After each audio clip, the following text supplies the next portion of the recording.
With Atlas going to be the main setting of the next couple volumes, I think it's about time that we go over what exactly we know about Atlas, its social structure, how it's set up, and also who is in charge. Then also go over what exactly is going to become of Atlas after the events of the next couple volumes are all said and done. And most importantly, something that I keep forgetting, as well as I'm guessing many others, what role is Mantle going to play in the next couple volumes? Because Mantle still exists. It is still a city, I'm guessing a large city, on the continent of Solitus that is completely overshadowed by Atlas. No one ever mentions Mantle in the series unless they're referring to its past, before the Great War, when Atlas was referred to as Mantle. But that's the overall country, the overall kingdom. Atlas is just the capital city. Mantle is a completely separate city that still exists. Only mentioned really in one major capacity, or one relevant capacity throughout the series, and then of course in the World Remnant episodes, which I will touch on a bit later. Now, for what we know actually about how Atlas is set up, we don't know really that much, but we do know its central structure, at least. Now, with Atlas, everything is kind of melded into one kind of central body. The combat school, the military, and the governing body are all pretty much merged into one. And who is at the center of it all but General Ironwood? He is, of course, the general of the military.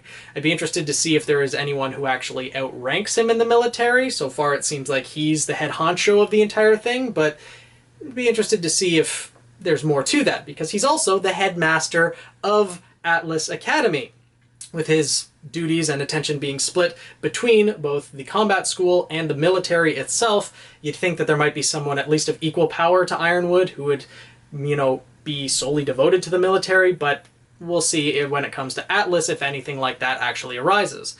And then Ironwood also holds 2 seats on the Atlas Governing Council.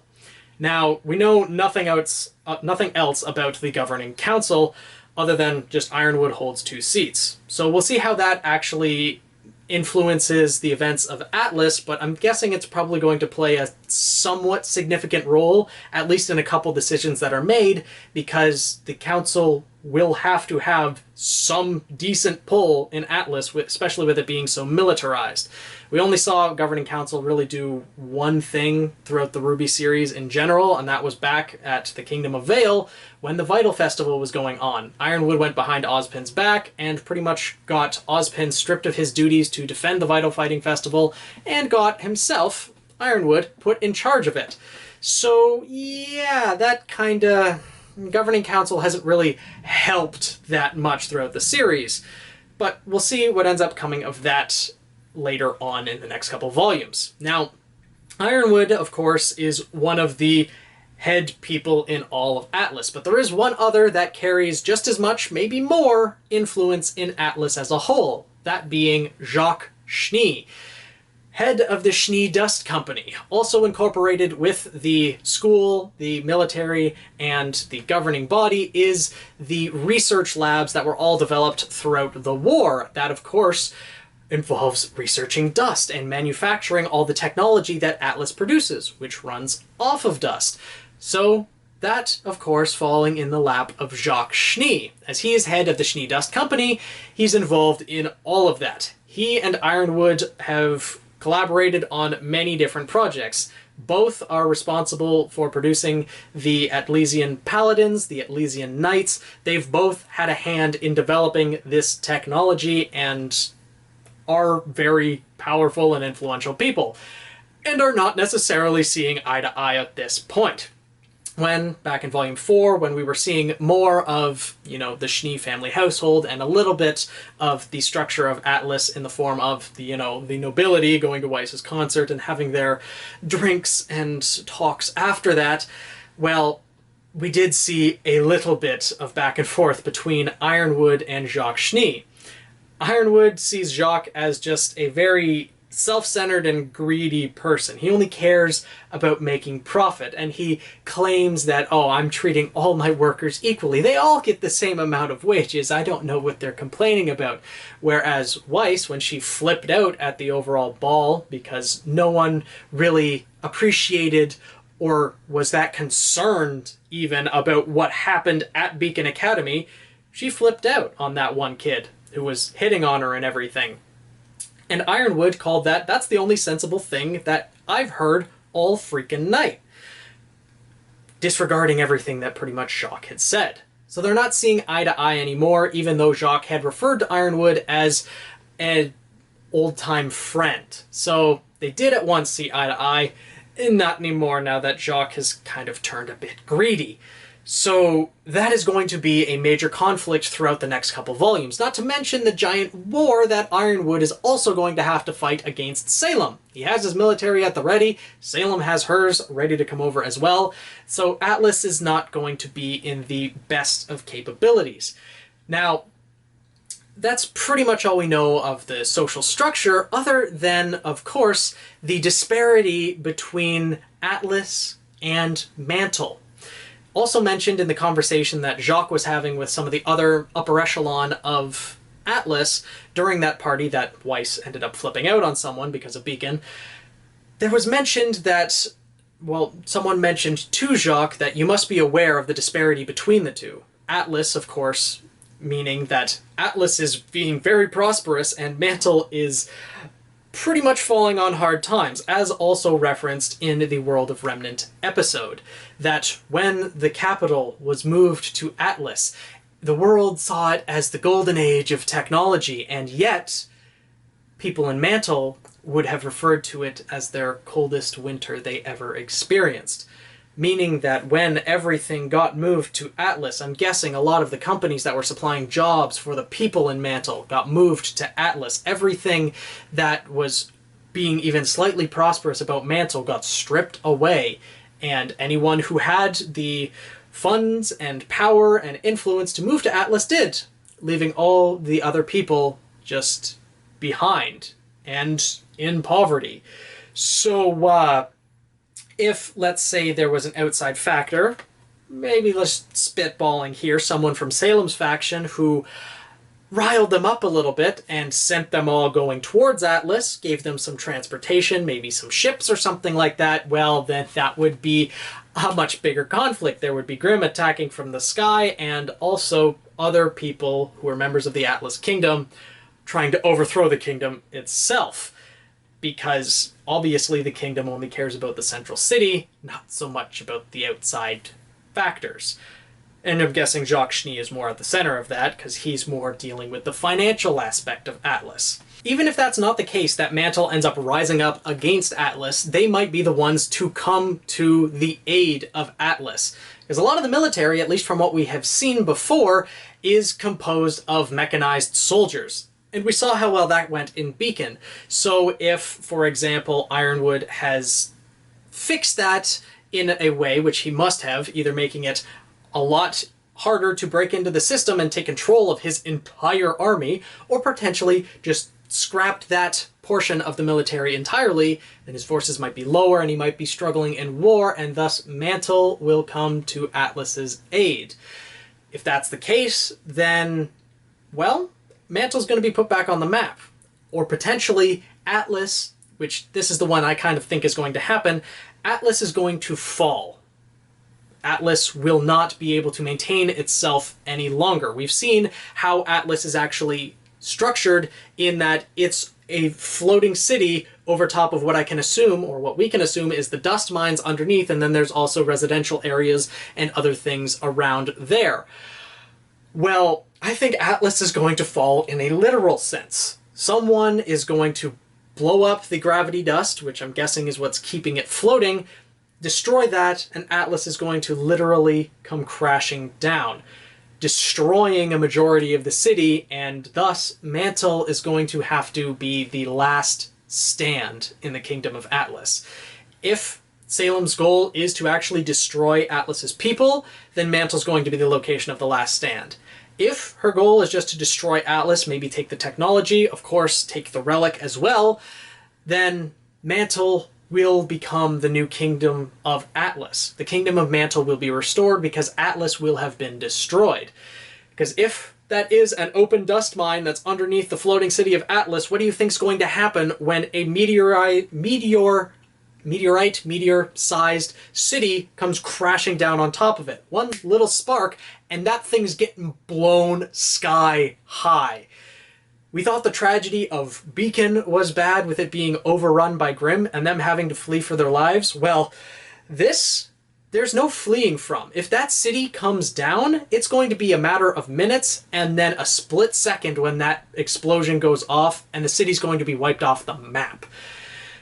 I feel that the city's at least going to fall. I don't know if an explosion of that caliber is actually going to happen, because that would be a significant amount of death that happened to an extent that we have not seen in the RWBY series yet. I don't know if Rooster Teeth is really going to go that route, but that's something I could easily see happening with Salem planning to do. Because I'm guessing the relic wouldn't be destroyed by that. If it's a gift from the gods, I'm guessing it's made impervious to damage to some extent. But that's a discussion for a different video as to whether the relics can actually be destroyed or not. So look forward to that. But what do you guys think is going to come of all this? What do you think Salem's actual goals are going to be? Because now that, well, let's take a look at Penny here. This was Atlas's most cutting-edge technology, a synthetic human who can have an artificial aura put onto her. Well, we don't know that it's an artificial aura. He could have stripped an aura from a dying person, maybe someone suffering from old age, and put it into this synthetic body, creating Penny.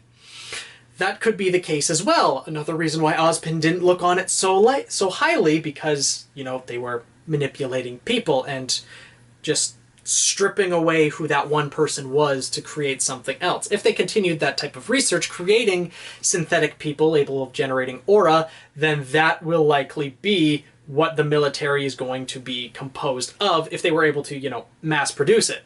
I do think we will see eventually another Penny type of person. I hope that they've recreated Penny, that they've gotten her memory chip or whatever they would need to from the fall of Beacon, though Beacon fell pretty quickly. I don't know who or how that would have been retrieved. Maybe Ironwood would have went and grabbed that beforehand, but nothing like that was really shown, so I don't actually know if Penny's going to return. Maybe they had a backup of Penny's drive back in Atlas before she even went to the Vital Festival, so she'll just be restored to herself before she met any of the characters in the RWBY series so far. But more importantly, the technology of it. Maybe that is what Salem is after. Because if Ironwood has the capability of ripping the aura from one person and putting it onto another person, as we saw with what they were trying to do with Amber and Pyrrha, if they were doing that exact same thing with some unnamed person and ripping their aura off and throwing it into a synthetic body, because I don't know how they would actually be able to create an aura, which is another topic to discuss later on, but that could be something Salem's after. If she got control of Ironwood's technology, that poses a huge problem for the entire world of Remnant. If she's able to rip aura and give it to synthetic bodies and just have them fight alongside her Grimm, that's a problem. She has Watts. She would definitely be able to do that. Or even worse, if they were able to give a synthetic aura to a Grimm, because Grimm are known to be the only beings that do not generate an aura. They are creatures of Grimm. That is why they are creatures of Grimm. They are beings that are not supposed to have that kind of protection because they are fearsome enough on their own. So if they got that, well, that's close to game over.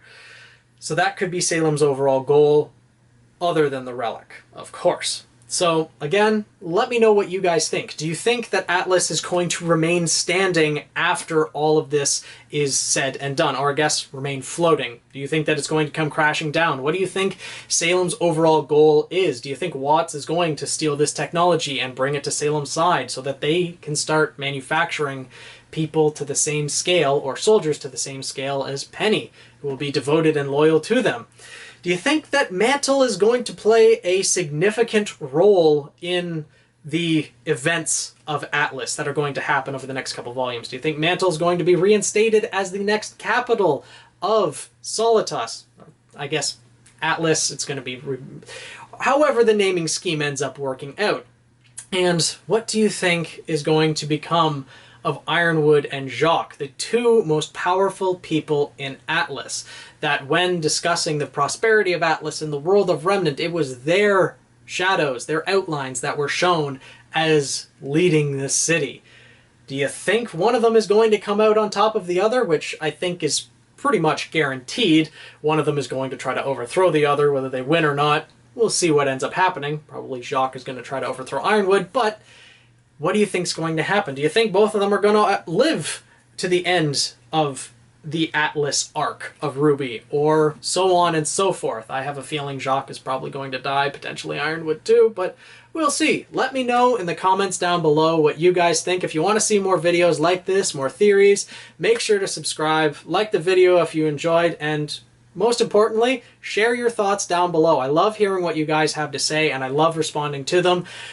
Gives me more ideas for theories, and mainly what I want to do for this channel is make this channel a space where you can come and express your theories. I will never put down anyone's theory, no matter how outlandish it's going to be, and, you know, be civil. Don't just crap on someone else's theory, even if it is outlandish, even if it is something that will never happen in the RWBY universe. Maybe it's something that someone just wants to write a fan fiction or anything about, and so on and so forth. Just be kind to the rest of the RWBY fandom, as I know some places aren't really that kind nowadays, so, you know, respect each other, comment down below, like and subscribe, all that good stuff. I'll see you guys in the next one.